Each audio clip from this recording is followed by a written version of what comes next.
August 23rd, 1973 in Stockholm was a warm but cloudy day. 23-year-old Kristen Enmark went to work as normal at one of Sweden's most prestigious banks, the Sveriges Kreditbanken, on Stockholm's... Flawless accent as always. Again, I was as close as I could get. On Stockholm's you didn't do? upscale... You didn't go Russian. I didn't know. You didn't go Russian. It's Sweden. This was on Stockholm's upscale Normalstrog Square. I'm not sure if I got that even close. I think there's an extra M in there that I didn't get in there. Try it again. But moments later, after she sat down to work, her life changed forever. At that moment, a man walked into the bank, charismatic gentleman, sporting a pair of fake glasses, a thick brown wig, a moustache dyed auburn, and eyebrows dyed jet black. And he was carrying an ominous suitcase. Was this immediately apparent? Like, did he walk in looking vaguely clownish, only missing the red nose? Look, I think it was apparent very, very, very quickly. So... Nothing to see here. Move on. I'm just here to rob the place. Well, indeed. He slammed a transistor radio down on the counter, blasting rock music as loud as it could go. He pulled out a submachine gun and shot a few times into the air, and in a fake American accent, and here I'd like you to give this a go, Rod, a Swedish guy doing a fake American accent roared that the party has just begun.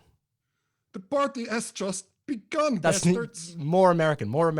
The party's just begun, you bastards. 32-year-old Jan-Erik Olsson, who had recently escaped from prison following an armed robbery sentence by the classic escape routine of not returning when he was on prison leave, had just launched Sweden's first fully televised robbery. And while it wasn't quite the party that he said it would be, something interesting had started up.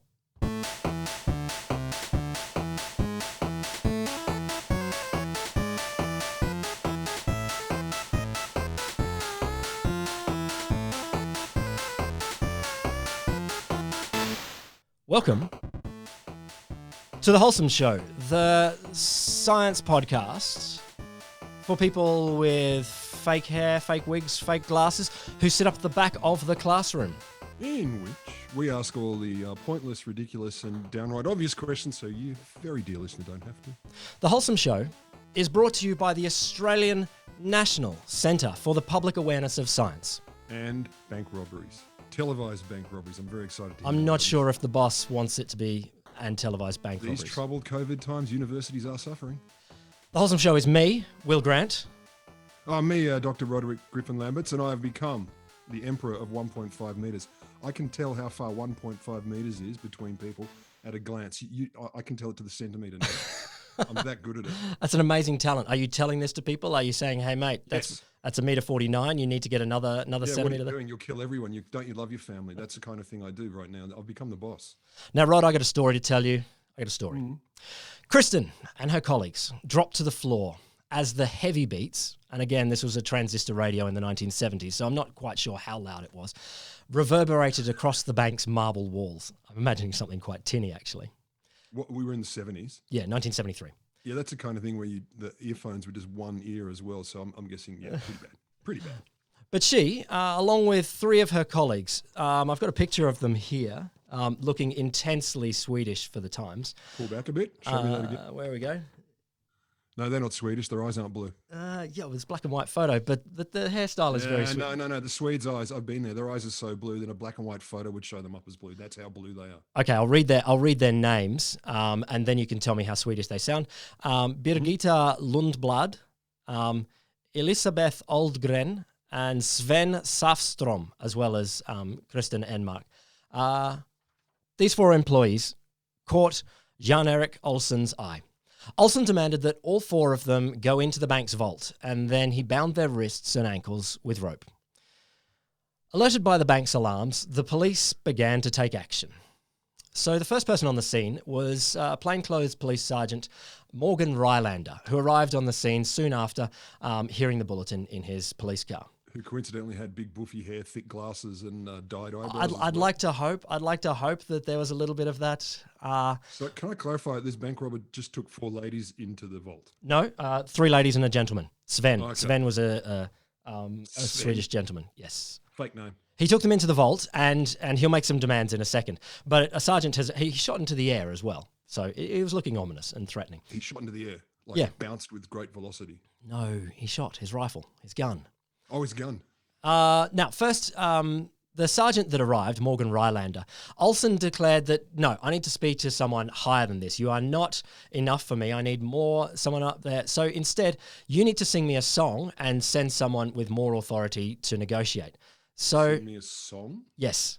Apparently, Rylander then sang Lonesome Cowboy by Elvis, and then promised to bring someone, a higher police officer. I'm not sure if he made the call first and then sang the song, or sang the song and then brought I it think back. that's fabulous. So, like, if the bank robber's just gone, oh, bugger it. I'm just going to demand dumb shit until I speak to the boss. I think it's wonderful. Lonesome I Cowboy. think it's how to do it. Look, and it's not a bad song to have on the top of your head if you need to sing. I only know one line to it, so. Is it Lonesome Cowboy? Dun, dun, dun, I'm a lonesome cowboy. Anyway. You're going to sing it? Come on, Will. Come on. I'm not going to do that. I'm not going to do that. Ryland went upstairs and called the head office. So more police began to arrive and began positioning themselves around the bank, including the plainclothes inspector, Ingemar Warpefelt, who Olsen shot in the hand, so not very nice. But eventually, police superintendent Sven Thorander arrived on the scene. I'm enjoying all of these Swedish names. Not as much as I am. At that point, Olsen began outlining his proper demands. 1. I want my buddy to come and join the party. His buddy was the notorious criminal Clark Olofsson. No. Well, okay. The Clark Olofsson? Indeed. He was notorious at the time in Sweden. I don't know if he's still notorious. At the time, he was 26. He had been he was serving a 6-year sentence for armed robbery and acting as an accessory in the murder of a policeman in 1966. 2. Wow. 2. I'm in a bank, so I want some money. I want 3 million Swedish krona.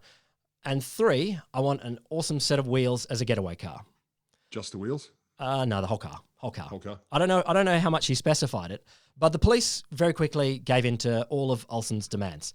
They brought his buddy Clark out of jail and put him in the bank. They gave him the 3 million Swedish krona, and they got him a blue Ford Mustang with a tank full of gas. To clarify, he's in a bank. He's in a bank. And he's demanding they go and get him money. Yeah. What am I missing? It's like, this cake shop's not good enough for me. You need to go down the road and get me a pastry from those guys. It doesn't make sense. I'm robbing. That's a fussy box. This money's the wrong colour. Or maybe he only, I don't know. There would be more than 3 million kroner in the bank. He wanted more? I don't know. 3 million kroner in the 70s is a fair bit of cash. Maybe he wanted to make it legitimate. He made it, Yes, he wanted a contract saying, yes, that we exchanged this. I'm not just taking it. You're giving it to me. Police gave it to me. I didn't steal this. It was a gift. Well, look, I can understand I want my buddy with me and I want my car as a getaway vehicle. But, okay, he wanted 3 million kroner and everything else. That's an interesting point. I didn't think that one.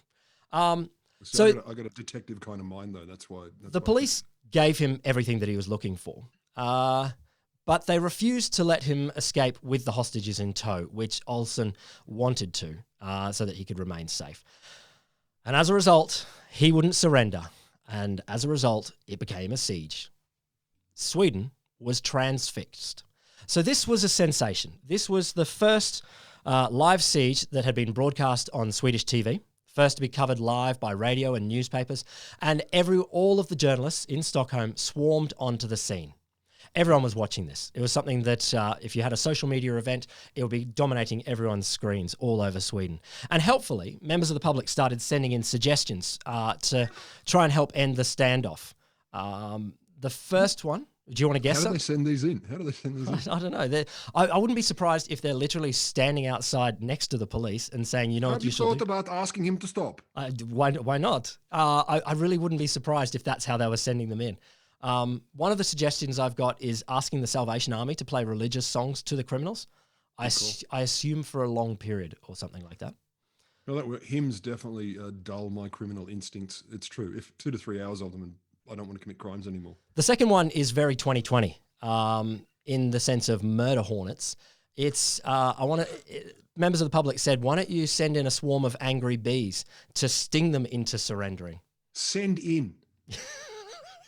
I happen to have some in my bag if you'd like to borrow them, but I want them back after the siege. I don't know how trainable bees are. Where the fuck do they think these come from?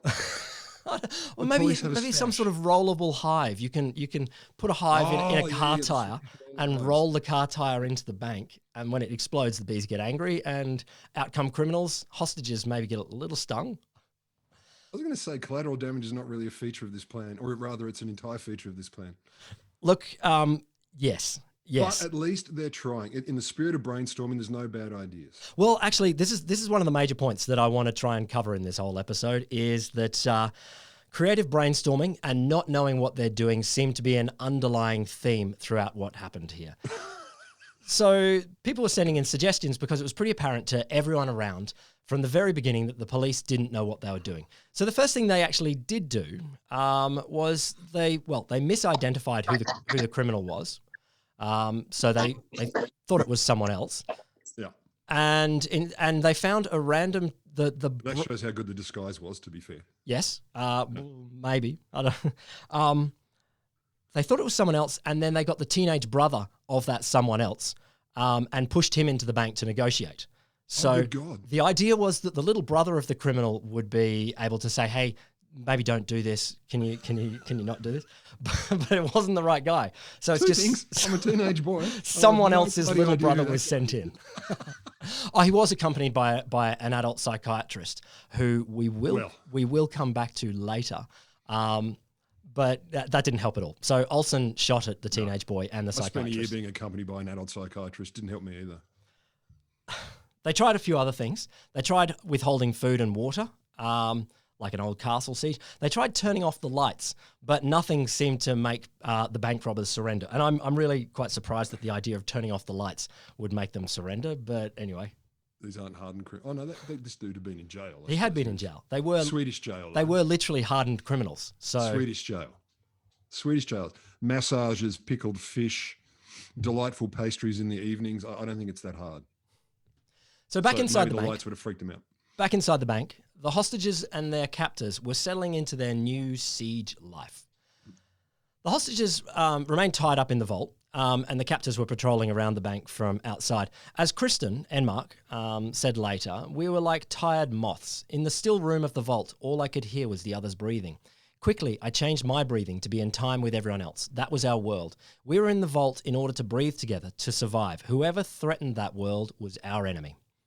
God. We'll come back to that in a bit because... Are we like 10 minutes in, 2 days in? How far in are we? Okay, so I'll give you a spoiler and tell you that the siege lasts for 6 days. At that point, I think they were feeling this within the first or second day. Despite their captivity, the relationship between the captors and the abductees was fairly quickly fairly friendly.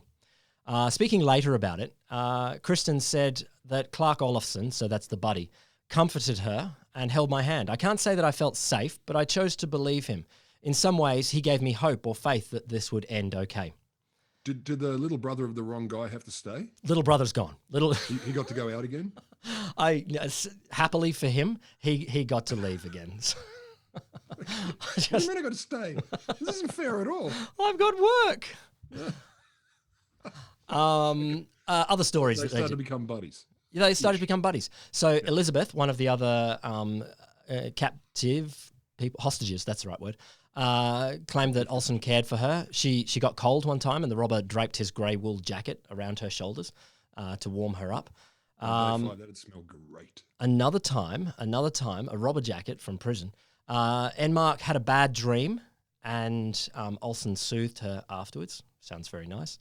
And he also gave her a bullet from his gun as a keepsake, which doesn't actually sound nice. It sounds kind of gross and creepy, but anyway, he did. Here, keep it. You can imagine the hand. It would have been tenderly and gingerly placed into her hand. He would have cupped her hand for a while, keeping it real. Indeed.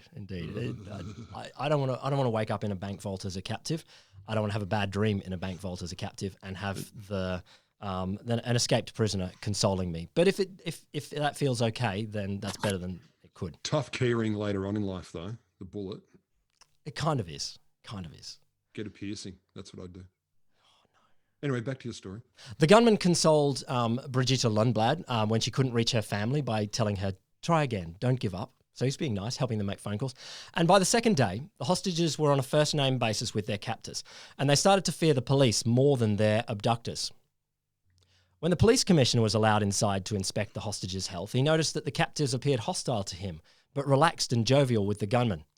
The police chief told the press that he doubted the gunmen would harm the hostages because they had developed a rather relaxed relationship. This is a very civilized siege too. Like you can call your family. The police chief wanders in, says everything looks cool. Out we go. Look, Like maybe it's the a very Swedish 70s, maybe siege. it's Sweden, maybe, I don't know what it is, but it is quite civilized. Well, indeed, because they all speak to the Prime Minister at the next point. So Of course they do. That's the natural next step. on the second day, Olsen, the first criminal, called the Swedish Prime Minister, Olof Palme, to request that he and his hostages be allowed to escape safely together. The Prime Minister said, no, that's not going to happen. We're not going to give in to criminals. But then Enmark, one of the hostages, said, screw that. I want to talk to the Prime Minister too. So she got on a radio interview first and she yelled at all of the authorities and said, you're playing with our lives. You don't even want to talk to me. I'm the one that will die if anything happens. And so then she got to talk to the Prime Minister as well. And she said the same thing. She demanded that Olsen's demand be fulfilled, that they all leave together. Imagine that happening here now. Do you want to talk to the Prime Minister? I really don't. No. Can I talk to anyone else? Telling Prime Minister Palme that she was very disappointed with him. Enmark said, I think you're sitting there playing checkers with our lives. I fully trust Clark and the robber. I'm not desperate. They haven't done a thing to us. On the contrary, they've been very nice. But you know, Olaf, what I'm scared of is that the police will attack and cause us to die. So Palme, the Prime Minister, refused to let her leave, saying that they could not give in to the demands of criminals. At the end of the conversation, Palme said to Enmark, well, Kristen, you can't get out of the bank. You will have to content yourself that you will have died at your post. What? Yeah. This is very Trumpian. Don't worry, old people who are dying of COVID. You're doing it for the youth. You have died at your post. Enmark, of course, was appalled and said, I don't want to be a dead hero. No. Over the next couple of days, the relationship between the captors and the hostages grew closer. So Elizabeth Aldgren, one of the hostages, she complained of claustrophobia, and Olsen allowed her to walk around the vault, outside the vault in the bank, but not in the vault. First of all, attached to a 30-foot rope, which doesn't sound great. But then a little bit later, he let them go all the way around the bank because he knew that they would come back. Wait, on the outside of the bank or inside of the Inside the bank, not in the vault. Because this has gone too far now. This is beyond a joke. If they go, look, go outside, wander around, go to the park if you want. Well, As they long as you come did back. actually. At some point, I think, and the story wasn't 100% precise on this, but it did seem like they were allowed to go to the toilet downstairs, and trusted in the knowledge that they would come back. I assume, based on the knowledge that there was 4 of them, you let them go. You don't let them all go at once. You take turns going to the toilet, and because you know that there's So other you just hostages. take your life. If someone says, actually, I could just walk straight out. This is very Swedish. The only thing that would be more friendly would be a Canadian bank siege. So yeah, the relationship between them was getting what many of them described as quite kind. So Sven Safstrom, he was the only male hostage, said when he treated us well, we could think of him, and that's Olsen he's talking about, as a kind of emergency god. I don't know quite what he means. An emergency god. Later, Olsen threatened to shoot Safstrom in the leg to shake up the police. And the hostage recounted to the New Yorker how kind I thought he was for saying it was just my leg he would shoot. What the fuck? Were they feeding them like special chemicals? No. They're Is just... this based on bullshit? No. Look, it's not based on bullshit. It's based on something actually really pretty sensible. I can suspect where it ends up, but I got things to say about that, but I won't yet. The idea that someone says, thank you for being so kind as to only threaten to shoot me in the leg Well, indeed. in less than 6 days. Thank you. Look, I think your suspicions might be right, but I wonder if your suspicions go in the right direction. Let's see. They go in every direction. I'm a very suspicious man. Carry on.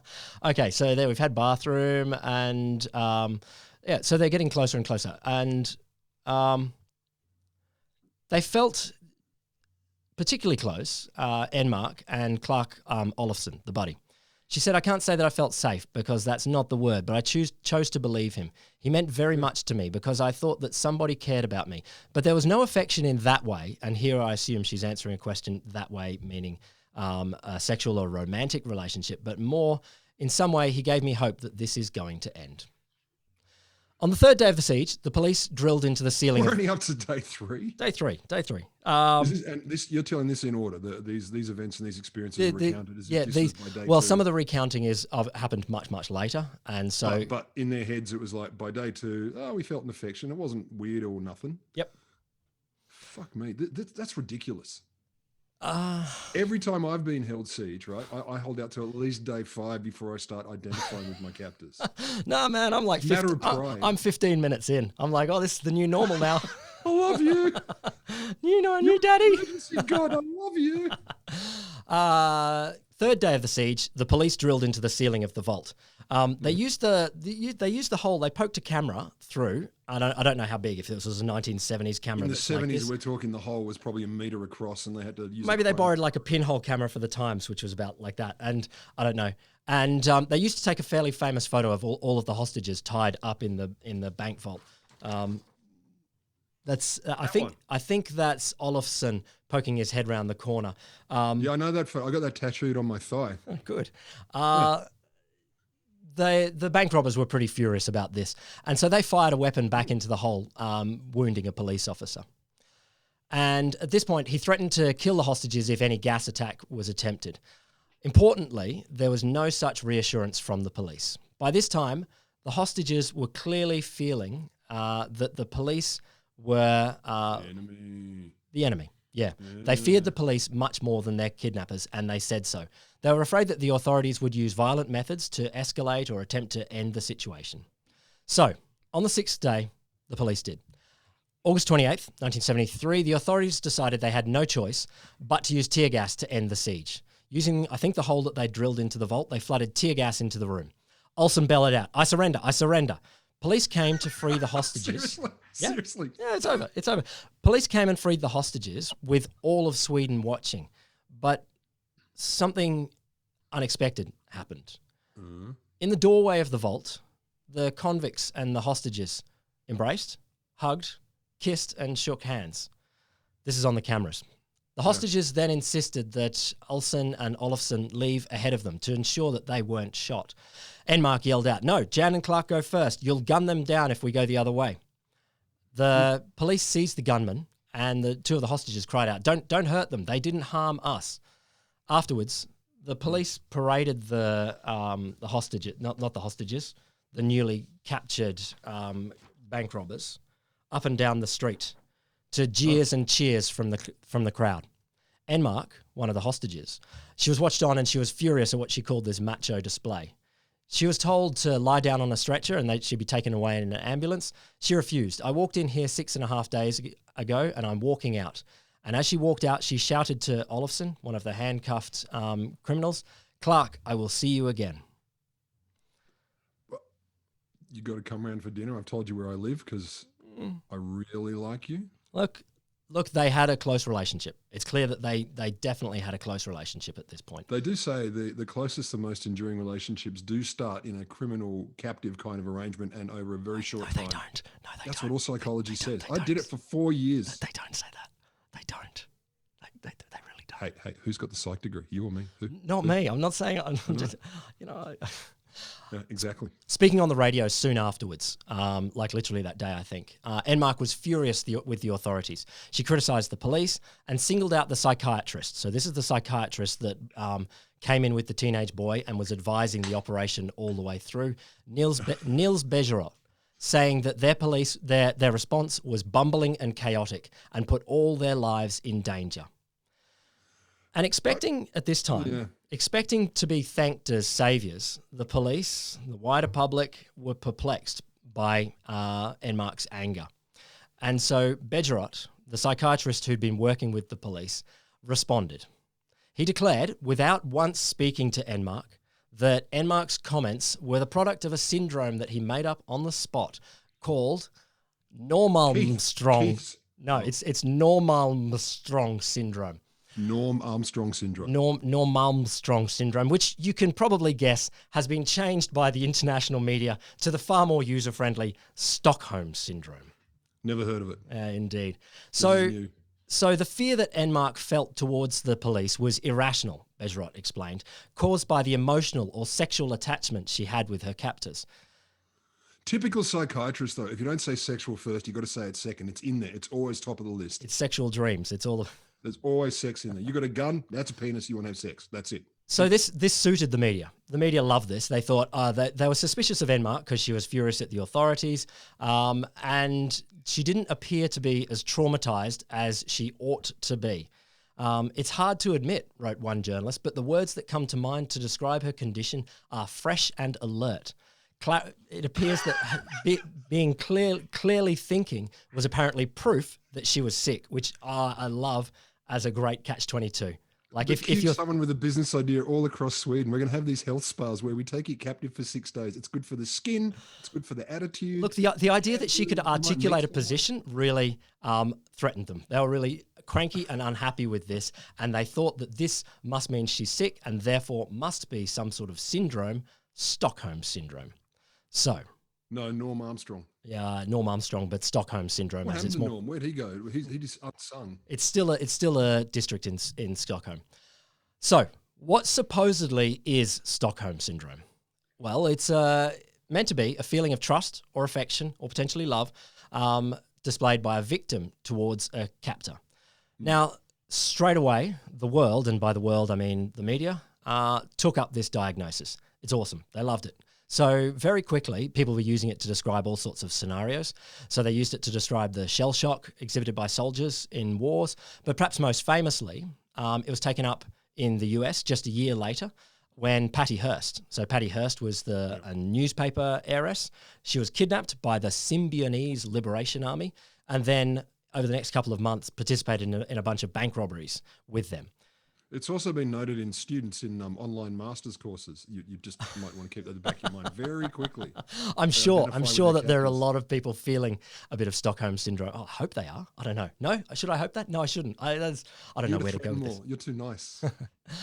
So that was used in her defense straight away. And it's also obviously been a key part of lots of popular culture. You know, we have Disney movies about it, such as Beauty and the Beast. We have... comics, V for Vendetta, which I'm reading right now, which I'm kind of quite horrified about. Like one of the central scenes is this captivity scene and then it ends in love and it's just like, oh, really? Do we have to do that? Anyway. Disney movie do this? Beauty and the Beast. Beauty and the Beast. You smashed my childhood innocence right there. Disney movies are doing that kind of... Sorry. That's wrong. But it's bullshit. It's bullshit. This Stockholm Syndrome that people have been using for 50 years now to describe a situation of supposed affection between a captive and their captor there's a lot of problems with this. So Enmark herself, she later argued, and she argued all the way through, that she befriended her captors out of necessity to stay alive. So on the one hand, on the outside, she didn't trust the police. She said this, I was afraid of the police. What is so strange about that? Is it strange that one is afraid of those who are all around in parks, on roofs, behind corners, in armoured vests, helmets and weapons, ready to shoot? And remember, they've been pretty bumbling throughout this whole siege. They sent in the teenage boy. I don't know. They didn't send in that bees. Guy forward. How bad could it be? So yeah, they had not demonstrated hyper competence throughout this whole siege. No. On the other side, it's highly rational to become friendly with her captors. So, I mean, she told the New Yorker, and she boiled this down into a nice, simple line. If someone likes you, he won't kill you. I couldn't have stayed normal if I had opposed the robber. Olsen himself actually confirmed this. So he said that at the beginning of the siege, I could have killed them easily. I could have killed all the hostages easily, but that has changed over the days. And he said, it was the hostages' fault. They did everything I told them to do. If they hadn't, I might not be here now. Why didn't any of them attack me? They made it hard to kill. They made us go on living together day after day like goats in that filth. But that's what they tell you to do, in my hostage negotiator days and after a few times being kidnapped, they say to you, like when you're appealing to kidnappers, you've got to, humanize yourself and, your child who's been kidnapped, for example. And that makes them more human themselves. I think this is it entirely. So there's a good strategy on her part to, at least so she says, to make her seem more human and therefore less killable. Totally. And it's I got no beef with that. hyper rational. This is the interesting thing about this whole thing. It's described as a syndrome, which means, like a mental illness or a diagnosable condition, when it is entirely rational to Rational will do. rationable to Supposedly become rational. friends with your captors. It might seem weird from the outside, but this is something that it makes these situations far more survivable. So there's a 2008 review of the literature on Stockholm's syndrome, and I'll put the link to this out there on our website. Most diagnoses are made by the media, not by psychologists or psychiatrists. You know, if the media do it, it's not a diagnosis. There you go. Psych degree. What do they actually Boom. call it then? Mediagnosis. I don't know. Talking yeah. category shit. A claim. Headline grabbing. Okay. Clickbait. Most of the times it has been used is just by the media, describing it as Stockholm Syndrome, not by a professional psychologist or psychiatrist. Can you imagine though? You go and say, "Oh no, I got a diagnosis. This journalist told me I've got kidney disease." It doesn't work that way. Journalists don't get to do that. It's sad, isn't it? It was poorly researched, and scant academic research on it couldn't even agree on what the syndrome was, let alone how to diagnose it. And Alan Wade, who had consulted closely with Enmark, says Stockholm Syndrome is a myth invented to discredit women victims of violence by a psychiatrist who was an obvious conflict of interest because his first instinct was to silence the woman questioning his own authority. He was the guy. He was the guy who made it up. He never interviewed. He was involved in the situation from the very beginning, never interviewed her, and just said, she's got a syndrome. That's what girls do. Seriously, that was his line, essentially. So actually, it's not in any of the main the two main psychiatric manuals, the Diagnostic and Statistical Manual of Mental Disorders. Version what? Any. Version any? Version any? No, it's not. What, the 5R? I mean, I checked them all. Not in any of them. It's also it's also not in the what's the ICD? ICD. There you ICD, go. I got the International Classification of Diseases. But it doesn't stop Volume people 100. using it all the time. People talk about it all the time to say, she has got Stockholm Syndrome. But it's not science. It's not science at all. It's just misogyny. It's just someone making up a term to discredit someone who didn't like their diagnosis. Can I suggest it's not just misogyny? It's also, it's probably predominantly misogyny, but it would classify anyone. Boys can become at least allegedly afflicted indeed. with Stockholm Syndrome as well. I'm not pulling a hashtag White Lives Matter thing. I'm just saying it's not just that. It's very, very broad here. Yeah. And I seem to recall this coming up in the media very recently, that studies on this being bollocked. Oh, indeed. Like studies bollocking Stockholm Syndrome. Indeed. Like this year, I seem to recall reading it. Look, I think, and I'll point to one of the key works that is really worth reading on this is Jess Hill's recent book, came out this year. Look What You Made Me Do. See What You Made Me Do. I've got the title of Close. It's really worth reading on this. Spears? No, I'm not thinking Britney Spears. You're confusing Jess a Britney Hill. Spears song. So what did they do afterwards? So following the ordeal, Kristen went back to her family home in the far north of Sweden. And she later studied to become a psychotherapist. Olsen was sentenced to 10 years in prison for the robbery. But his charisma meant that he received many letters from admirers. And upon release, he married one of them, moved to Thailand. Of course he did. He was. Of course he did. He committed further crimes though, so he wasn't all good. He committed some more financial crimes. He turned himself into police in 2006, only to be told that the charges were no longer being actively pursued for whatever he had done later. So It's too nice. Yeah. it was too nice. Olofsson. Also, Swedish prisons, man, foot massages. Indeed, I know. It's sauna every morning. It's and wonderful. camping. Olofsson was tried for his role in the bank robbery, but that was quashed because he didn't really plan it or do anything. He was brought in by Olsen, but he still had to go back to jail for his other crimes that he'd committed. That seems reasonable. Even in Sweden, I think you should. This wasn't the last time that Kristen saw her captors. She's believed to stay in contact with Olofsson. That's Clark. Wow. She met up with him a few times over the next few years. Their families even became friends. She also reunited with Olsen in a TV show in the mid-2000s, and they went out to dinner afterwards. This could be a strategy in case he does it again. She's just maintaining the friendship in case he re-kidnaps her or re-hostages her. So I She's think playing the long game. This woman's a thinker. She's a planner. Look, maybe. Yeah, that's what I'm thinking is going on here. I think the last word on Stockholm Syndrome is probably worth going from Natasha Kampusch. I don't know if you remember the name, Natasha Kampusch, but Vividly. Obviously, well, she suffered a fairly terrible thing. When she was 10, she was kidnapped by Wolfgang Prickopil in Austria. And Wolfgang Prickopil. Prickle Pill? Pricklopil. Pill. Okay. This is on the first day she walked to school by herself. She was then held in a basement dungeon for 8 years. Oh, for fuck's sake. I know. It's a horrible story. Why did you tell that one? She eventually escaped. Right. She eventually escaped. Yeah. And when her captor, when she escaped, he went and took his life. She reportedly cried when she discovered this, and subsequently lit a candle for him as he lay in the mortuary. She also bought the house where she was held captive. So what age were we talking when she was taken? She was 10 when she was taken, eight when she escaped, and so these 10 actions when she happened. was taken and 8 when she escaped. 18, sorry, 18. 8 years. I'm no mathematician.